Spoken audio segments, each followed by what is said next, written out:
Israel has ordered civilians from more than 20 towns to evacuate from southern Lebanon and to head north, hours after its troops launched a ground operation across the border. Iran-backed Hezbollah says it had fired a barrage of missiles into Israel, including at the Mossad spy agency near Tel Aviv. The IDF earlier launched ground raids on Hezbollah positions along the border that it claims posed an immediate threat to northern Israeli communities. Israel says the raids that began overnight were limited and went only a short distance over the border. Hezbollah has denied Israel's claims that its forces had entered Lebanon. The group says that there had not yet been any direct ground clashes between the two sides. Lebanon's health ministry says Israeli airstrikes have killed at least 95 people and injured 172 others in the past 24 hours. Israel's defense minister says Tel Aviv and Washington have agreed to double down on efforts to dismantle Hezbollah's attack infrastructure. This as U.S. Secretary of Defense Lloyd Austin says his country is well postured to defend its allies from Iran's proxies.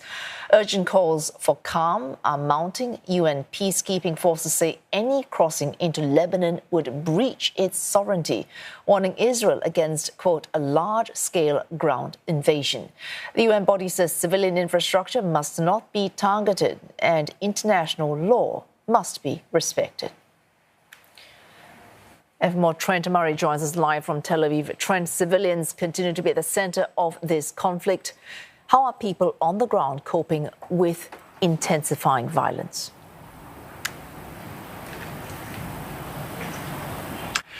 Well, it's a difficult situation for many of the civilians, and we expect the number that have been displaced will likely grow off the back of that new evacuation order issued by the Israelis in the past hour or so for some 29 villages and towns in southern Lebanon.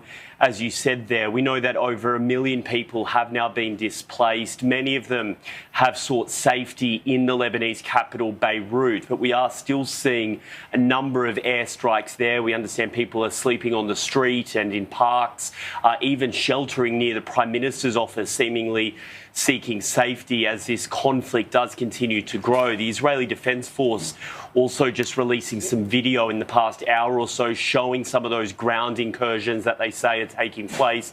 They show the videos with large weapon stockpiles that they say they've discovered being held by Hezbollah, as well as underground tunnels that they say were travelling towards the Israeli border. So right now, just many diplomats in this region anxiously waiting to see what happens next. It does really feel like a tense moment, of course, because Israel is now where effectively has boots on the ground fighting against Hezbollah in Lebanon, of course, Hamas in Gaza, and is also in conflict with the Houthi of Yemen, all of them close allies of Iran.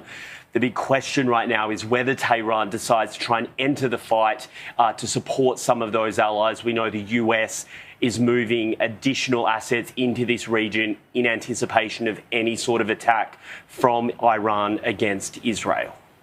And Trent, in the last few days, certainly the last week, we have seen international calls warning against those Israeli boots on the ground. Now that it has in fact taken place in a limited ground incursion, how has the community globally reacted to that?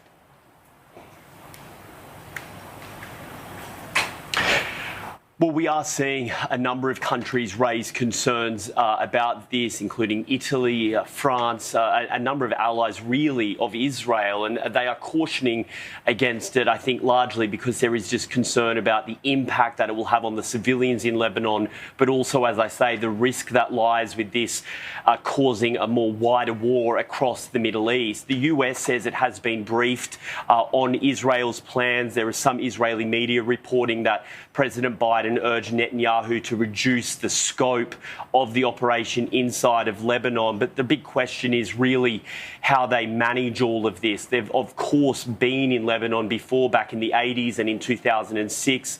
in different ground incursions, and they really ended up in a bit of a quagmire there, unable to hold the territory against guerrilla attacks from Hezbollah. They are insisting that they don't want to be there for the long term, that this is a limited and targeted operation. But what that looks like in the medium term is hard to see, because, of course, if they withdraw, then the expectation would be Hezbollah would just return to those positions. And from the Israelis' perspective, the threat would still remain. So it certainly is a very, very difficult and anxious moment, I think, for many people here and across the region.